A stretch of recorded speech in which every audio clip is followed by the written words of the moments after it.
If I had to make 5 predictions about the future of social media, this is what they would be. My first prediction is that the internet is going to become a much larger political force. And I don't mean the internet industry, I mean ordinary people using the internet to organize themselves.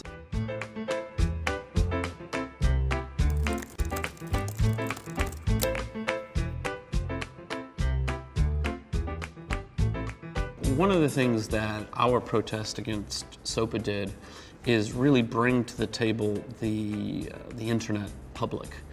10 million voters contacted Congress, so this was a large public campaign that people really did care about. And I think that woke up some of the politicians to the idea that, gee, the internet as a force has to be reckoned with, and not just because Google has a lot of money, but because actual citizens actually care about it. During the SOPA debates, what became quite clear is that the people in Congress have very little understanding of technology or the internet. So, they would say, jokingly, almost with a bit of pride, it's like, well, I don't know much about technology myself, but and it's like, why are you thinking you're going to regulate it then? I think it's time that we say, okay, look, not only do we not want your stupid law, we actually want to push back on you now. And we do want to help you solve the problem of piracy. It's not about that. It's about saying, look, the public's need for knowledge, the public need for an open space for sharing and collaboration is actually crucial to society, in the same way that having the film industry be sort of functional is also important for society. The one big difference between the old days and the new days is that the internet is inherently global. So I think about issues like privacy and all of the complications around that. I think it's very unlikely that we're going to get some kind of global law, global governance to manage that. There's just too many different cultures, too many different legal regimes. And I'm not really sure I would trust a process whereby we're going to get together all the politicians of the world and hammer out a new law for the internet that's going to be global. I think that sounds pretty scary to me. Well, I think what we are likely to get is a shift in our thinking. We'll have new thinking about privacy and what it means for us. Maybe we shouldn't consider it a threat to privacy then. We should consider it a change in our perception of privacy. One of the classic things people say about Facebook to college students is, be careful, don't put any pictures up of yourself drunk at a party because your employer might see that someday. Well, actually, what I think is more likely to happen is that sort of hypocrisy where an employer is going to go, oh my God, you drank in college, right? How can I possibly hire someone? It's ridiculous. Of course, everybody got drunk in college. Not everybody, but most people did. And why is that picture so scandalous?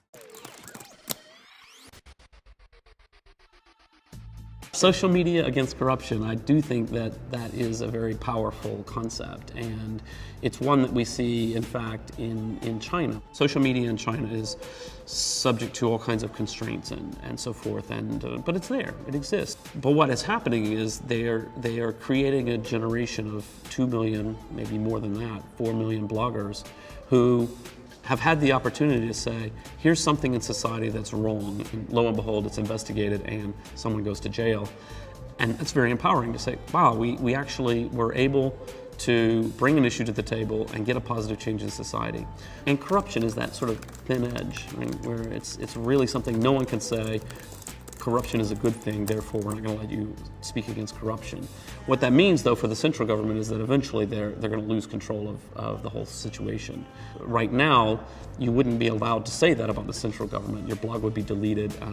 Certain things are still just taboo to talk about in China, but that's going to change. We now have, for the first time, really well-functioning micropayment mechanisms where I can pay $1 or $4 for something. And this means that certain kinds of content that before never was very successful as paid content may become much more successful. I don't think we're going to see all news go behind paywalls. I don't think that makes a lot of sense. I think there's enough ad revenue out there that having a free site is going to make a lot of sense for a lot of types of things. But the one thing that I will predict is that certain types of long-form journalism, where you really invest a lot of money in getting a big story, will be benefited by this. That the possibility that I could pay $1 to read something will revitalize that type of journalism.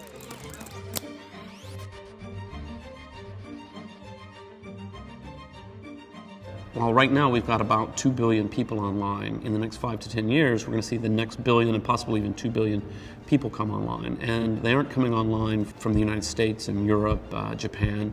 These places we're already pretty much all online.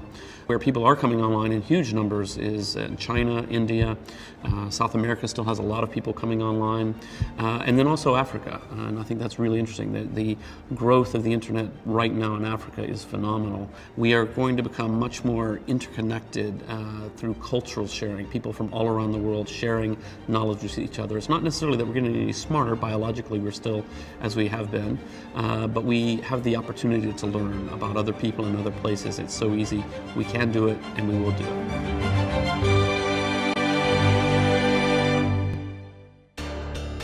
Hyundai.